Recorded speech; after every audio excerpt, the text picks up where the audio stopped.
আমি কালকে একজনকে বলছি, এক মানুষের বুঝাইতে গিয়ে একটা কথা বলছি যে ভাই, এক মানুষের রক্ত দরকার, মনে করেন একই মুহূর্তে ঈমানও দরকার। কোনটা বেশি দরকার?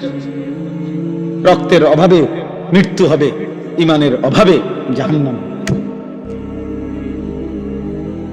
রক্ত না পেলে কি হবে? মৃত্যু হবে, কিন্তু ঈমান না পেলে জাহান্নাম হবে। কোনটা বেশি দরকার? ঈমান বেশি দরকার। ঈমান বেশি দরকার যুবক, আখিরাত বেশি দরকার। আল্লাহ তাআলা বলেন আযাব আসবে বন্ধু, বলে দেন নিশ্চিত কেউ ঠেকাইতে পারবে না সেই দিন, চূড়ান্ত যে দিনের দৈর্ঘ্য হাসরের দিনের একদিন 50,000 বছর। খামখেয়ালি মনে হয় 50,000 বছর। আহা, 50,000 বছর! এ কথা কল্পনা করলে তো মাথা ঘুরার কথা। এ কি একদিন দুই দিন? এই 50,000 বছরের লম্বা শুধু আখিরাত, জাহান্নাম তো এর পরে বেটা। জেলখানার মধ্যে দুই ধরনের আসামি থাকে, এক ধরনের আসামিকে বলে হাজতি, আরেক ধরনের আসামিকে বলে কয়েদি। অর্থাৎ মামলা যখন হিয়ারিং চলে, শুনানি চলে, তখন যারে জেলে থাকে তারে বলে হাজতি। আর মামলার রায় হয়ে গেলে এরপরে যেই জেলখানায় থাকে ওরে কি বলে? কয়েদি বলে। ওরে কয়েদি বলে। তো জাহান্নামের আযাব তো পরে, শুধু হাসরের ময়দানের আযাব যখন শুরু হবে তো সেইটারই সর্বনিম্ন মেয়াদ 50,000 বছর। হাজতি অবস্থায় আযাবের মেয়াদ কতক্ষণ? এরপরে তো রায় হবে, এরপরে না বিচার হবে, ফয়সালা হবে, এরপরে না জাহান্নাম। সেটা তো অনন্তকাল। সেটা কি? অনন্তকাল। আল্লাহ আমাকে মাফ করে দেন। ফাসবির সাবরান জামিলা। আল্লাহ বলেন অতএব বন্ধু, যে যা বিদ্রুপ করুক, ঠাট্টা করুক, আপনি সবর করেন, আপনি ধৈর্য ধারণ করেন, আপনি বলতে থাকেন, শুনতে থাকেন, আপনি গোলামি করতে থাকেন, আমি আল্লাহর দিকে ডাকতে থাকেন, আমার ইবাদত করতে থাকেন, আমার বান্দাদেরকে বলতে থাকেন ইন্নাহুম ইয়ারাউনাহু বাঈদা ওয়া নারাহু করিবা। আল্লাহ বলে প্রত্যেকটা নাফরমান, বেঈমান, পাপী আখিরাতকে অনেক দূরে মনে করে, অথচ আমি আল্লাহ একদম কাছেই দেখি।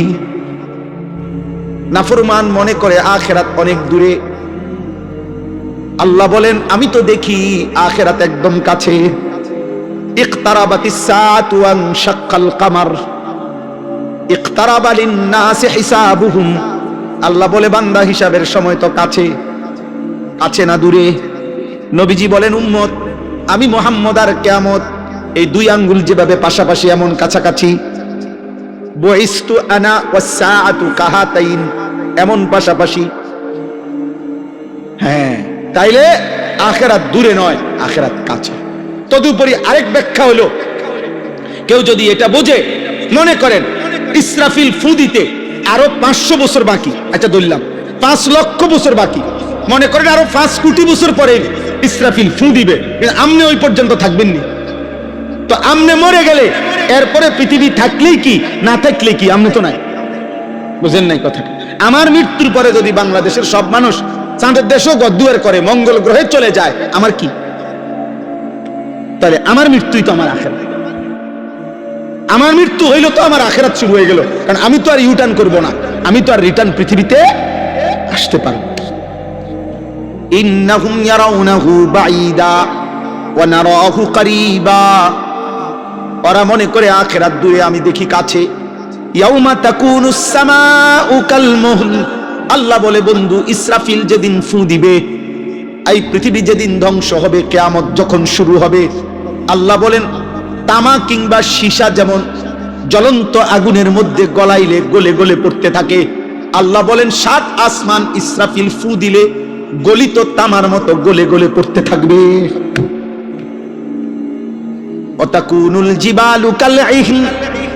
রব্বুল আলামিন বলেন তুলা যেইভাবে লেপ তোশকের তুলা যেমনে বানাইবার আগে ধুনায়, লেপ তোশক বানাইবার আগে তুলা ধুনায়, বুঝেননি? মেশিনে কিংবা বাইরে এগুলার কি করে? ধুনাইতে হয়। এই ধুনাইন না তুলা যেরকম বাতাসে উড়াই দিলে সব উঠতে থাকে, আল্লাহ বলে পাহাড়গুলো এরকম ধুনানো তুলার মতো উঠতে থাকবে। ওয়ালা ইয়াসআলু হামিমুন হামিমা ইউবাসসিরুনাহুম। আল্লাহ বলে 40 বছর, 30 বছর, 50 বছর, 10 বছর, 20 বছর দুনিয়ার জীবনে একজন আরেকজনের সাথে যেই ঘনিষ্ঠ বন্ধুত্ব ছিল, এমন কলিজার টুকরা বন্ধু, ক্লোজ ফ্রেন্ড, ঘনিষ্ঠ বন্ধু একজন আরেকজনকে হাসরের ময়দানে দেখেও কেউ কাউকে কিছুই জিজ্ঞেস করবে না। ওয়ালা ইয়াসআলু হামিমুন হামিমা। কলিজার টুকরা বন্ধু, 24 ঘন্টা, 40 বছরের বন্ধুত্ব। আল্লাহ বলেন ইউবাসসিরুনাহুম, একজন আরেকজনকে দেখেও কেউ কাউকে কিছুই জিজ্ঞেস করবে না। এজন্য দোস্ত, বন্ধু নামের যারা তোমারে আল্লাহ চিনায় না, ওরা ধোঁকা, ওরা তোমারে ধোঁকা। যার সাথে তুমি 10 বছর নারী ছবি দেখছো, মদ জুয়া খেলছো, মদ খাইছো, যার সাথে গোটা 5টা বছর যৌবনের রং তামাশার ফুর্তি করছো, হাসরের দিন সে তোমাকে ভালো মন্দ কিছুই জিজ্ঞেস করবে। এবার শেষ অংশ, আল্লাহ বলেন হাসরের ময়দানে প্রত্যেকটা কাফের, বেঈমান, পাপী জাহান্নামের দিকে যখন দেখবে, ফেরেশতারা জাহান্নামকে টেনে আনবে, কোরআনে আছে। আর জাহান্নামী নাফরমান দেখে একটা চিৎকার দিয়া হাসরের মাঠে আল্লাহকে বলবে, আয় মাওলা, আজকে আমার সমস্ত সন্তান তাদের সকলকে জাহান্নামে দেন, আমারে বাঁচায়া দেন। আমার স্ত্রীকে জাহান্নামে দেন, আমারে বাঁচায়া দেন। আমার ভাই বোনদেরকে জাহান্নামে দেন, আমারে বাঁচায়া দেন। আমার গোষ্ঠী বংশের সমস্ত লোককে জাহান্নামে দেন, আমারে বাঁচায়া দেন। এই পৃথিবীর সমস্ত মানুষ যারা হাসরের ময়দানে দাঁড়িয়ে আছে, আল্লাহ সকলকেই জাহান্নামে দিয়ে হলেও আমারে বাঁচা। এই যে খোদার কসম, এটা কোরআন শরীফের আয়াত। ইয়াওয়াদ্দুল মুজরিমু লাউ ইয়াফতাদি, প্রত্যেকটা নাফরমান পাপী বিনিময়ে, জাহান্নাম থেকে বাঁচার বিনিময়ে দিতে চাইবে বিবানিহি, তার সন্তানদেরকে, ও সাহিবাতিহি, স্ত্রীকে, ও আখিহি, ভাই বোনদেরকে, ও ফাসিলাতিহি আল্লাতী তুবি, যাদের সাথে সে বড় হইছে, সেই পুরা মহল্লা গ্রামবাসী, তাদেরকে, ওমান ফিল আরদি জামিআ, গোটা পৃথিবীর জমিনের সকলকে, সবকে জাহান্নামে দিয়ে হলেও সুম্মা ইউনজি, নিজেকে রক্ষা করতে বাঁচাইতে চাইবে। তাফসীরের মধ্যে আছে মুসা নবীর মতো নবী বলবে, আল্লাহ আমি কাউকে চাই না, নিজেকে বাঁচাইতে চাই। তো নাফরমান কি মনে করবে? সব নবী যেখানে বলবে ইয়া রব্বি নাফসি নাফসি, তো পাপী সেদিন কি বলবে?